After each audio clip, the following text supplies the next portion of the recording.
आदाब स्टूडेंट्स, मैं सैयद नियाज़ शाह आपका मुदर्रिस एक और लेक्चर लेकर आया हूँ। और आज हम एक नावल है 10वीं जमात में ये नावल लगता है और इसका नाम है और मजाजदार लुट गई। जी हाँ, ये एक अहम नावल है और इसे जो है 10वीं क्लास के सभी तालिब इल्मों के लिए इसे पढ़ना, इसके क्वेश्चन करने जो है वो ज़रूरी हैं। उससे पहले मैं आपको बता दूं कि इस नावल को अगर आप तैयार कर रहे हैं तो यहाँ से आपको इसका या तो आपको खुलासा तैयार करना है, यानी मुख्तसर खुलासा आपको लिखना होगा, और या फिर आपको इसके क्वेश्चन आंसर याद करने हैं, सवालात इसके आपको तैयार करने हैं फाइनल बोर्ड के एग्ज़ाम के लिए।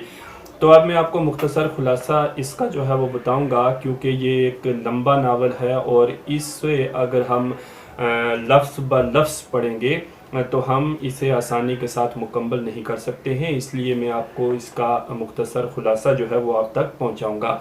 और मजाजदार लुट गई दरअसल ये एक नावल है और ये नावल शम्सुल उलमा मौलवी नज़ीर अहमद ने लिखा है। शम्सुल उलमा मौलवी नज़ीर अहमद दो मुश्तरका नामों से मिलकर ये एक नाम बना है। इस पर एक अलग वीडियो में बनाऊंगा और इससे पहले नावल क्या चीज़ होती है उस पर मैं वीडियो ऑलरेडी दे चुका हूँ। आप उस वीडियो को देखकर नावल के हवाले से नोट तैयार कर सकते हैं, क्योंकि नावल का नोट एग्ज़ाम में ज़रूर आएगा। तो अब और मजाजदार लुट गई ये एक नावल है, इसके मुतल्लिक हम बात करें। और इस नावल में किरदार होते हैं, एक किरदार होता है हज्जन, एक किरदार होता है मजाजदार, और एक किरदार होता है मोहम्मद आकिल, और एक किरदार होता है जुल्फन। तो इस तरह से यहाँ पर तकरीबन 4 किरदार जो हैं वो इस नावल में पाए जाते हैं। मोहम्मद आकिल अपने घर में आता है और अपनी बीवी मजाजदार से कहता है कि इन दिनों शहर में कुठनियाँ घूम रही हैं। कुठनियाँ हो गया लूटने वाली मक्कारा औरतें, जैसे पीरनियाँ वगैरह, यानी कि जो फ़कीरी के झोले में जिसको चोर हम कह सकते हैं, कुटनियाँ। तो कहता है कि कुटनियाँ वगैरह जो हैं आजकल शहर में काफ़ी आई हैं। कोई भी अनजान शख्स अगर हमारे घर में आए तो उसे घर में आने की इजाज़त बिल्कुल ना देना, उसे बाहर से वापस भेज देना और देखना कि कोई हमारे घर में आकर हमें लूट ना ले। तो ये सारी चीज़ें जब मजाजदार सुनती है तो मोहम्मद आकिल को कहती है कि ठीक है जनाब। लेकिन थोड़े दिनों के बाद जहाँ पर ये मजाजदार रहती है उसी गली में एक औरत आती है और वो आकर अपनी दुकान लगाती है। दरअसल यही होती है कुटनी।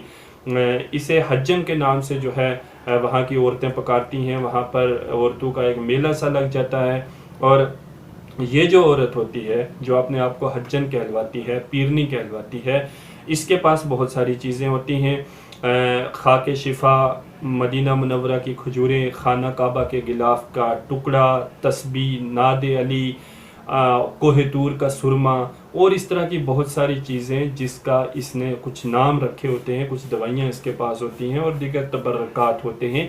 तो ये सारी चीज़ें ये अपने पास लेकर वहाँ गली में बैठती है। मजाजदार को भी पता चलता है कि हमारी गली में कोई हज्जन आई है और ये जुल्फन को भेजती है और हज्जन को अपने घर बुलवा लेती है। अब जब हज्जन इसके घर पे आती है तो जो मजाजदार ने इस हज्जन को अपने करीब बैठाती है, इसकी सारी चीज़ें देखती है। देखने के बाद जो है नादे अली और सुरमा जो है उसे ये पसंद। 1 पैसे का हज्जन इसे बहुत सारा सुरमा तोल देती है और 2 आने लेकर इसको नादे अली दे देती है और साथ में तोहफे के तौर पर वो हज्जन एक फ़िरोज़े की अंगूठी इसे मुफ्त में देती है। वो ये सब क्यों करती है? क्योंकि वो ताड़ लेती है, उसे पता चल जाता है कि ये जो औरत है ये मेरे ढब पर जल्दी चढ़ जाएगी, यानी मैं इसे आसानी के साथ लूट लूँगी। तो इस तरह से अब जो है इनका सिलसिला आपस में मिलने जुलने का वो शुरू हो गया। अब वो जो हज्जन है ये मजाजदार से पूछती है कि बेटा यहाँ पर कौन कौन रहता है? वो कहती है मेरे मियाँ हैं और मैं रहती हूँ। हज्जन इसे पूछती है क्या आपको कोई बेटा नहीं है, औलाद नहीं है, शादी को कितना अरसा हुआ है? तो ये कहती है कि 1 साल हो चुका है शादी को, लेकिन हमें औलाद नहीं है। तो ये सब बातें जब हज्जन सुनती है, सुनने के बाद हज्जन इससे पूछती है कि इसके खावत के बारे में पूछती है।